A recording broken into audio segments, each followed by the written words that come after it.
Saya mau cerita kebenaran. 13 tahun saya menangis. 13 tahun saya mencari kebenaran. 13 tahun saya mencari seorang guru yang mursyid, yang bisa mengantarkan saya untuk menemukan kebenaran yang sejati. Dari kecil saya belajar sholat. Umur 19 tahun saya sudah hafiz Quran. Karena bapak saya kiai. Semakin saya membaca Quran, semakin dalam membaca Quran, saya semakin tidak bisa tidur. Semakin gelisah batin ini. Katanya Allah ada bersama dengan kita, lebih dekat kepada kita daripada urut leher kita. Tapi kita belum bisa membuktikannya. Katanya Allah bersama dengan kita, tapi sholat saya selama itu tidak pernah bisa khusyuk. Rakaat demi rakaat dilakukan, tetapi apa yang saya ingat, apa yang saya sembah, saya tidak mengerti. Saya membaca Quran surat Al-Ma'un, Ara'aital ladzi yukadzibu biddin, celakalah para pendusta agama. Fazalikal ladzi yad'ul yatim, yang mentelantarkan yatim. Siapa yatim itu sesungguhnya? Dari kehidupan kita sehari-hari kita tahu yang namanya yatim adalah mereka yang tak beribu, yang tak berbapa. Tapi begitu saya membuka lembaran-lembaran kitab yang hakiki, ternyata yatim bukan yang tak beribu, tak berbapa. Bukan manusia yang namanya yatim. Yang tak beribu, yang tak berbapa bukan manusia. Setiap manusia yang lahir ke dunia pasti ada ibunya, pasti ada bapaknya. Betul?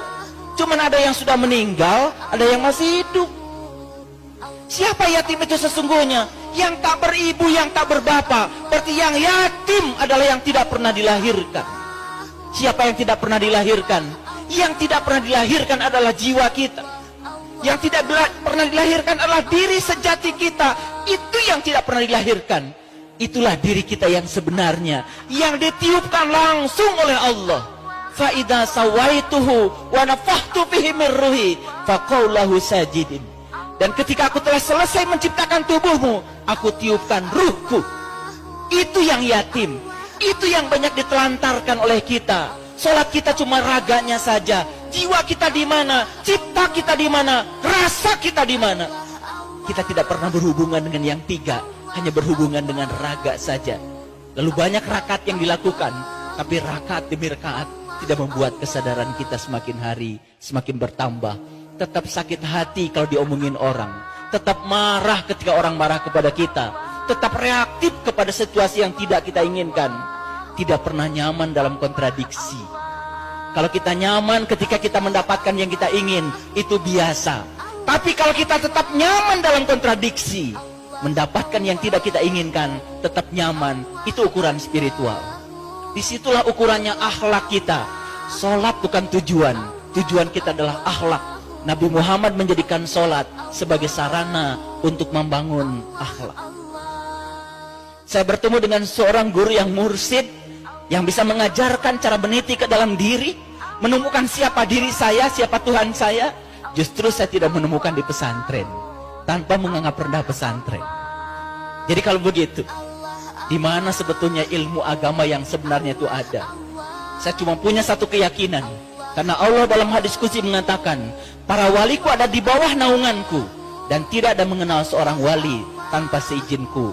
Kewalian seseorang tidak akan pernah ditampakkan kecuali kepada mereka yang mencarinya, yang merindukannya.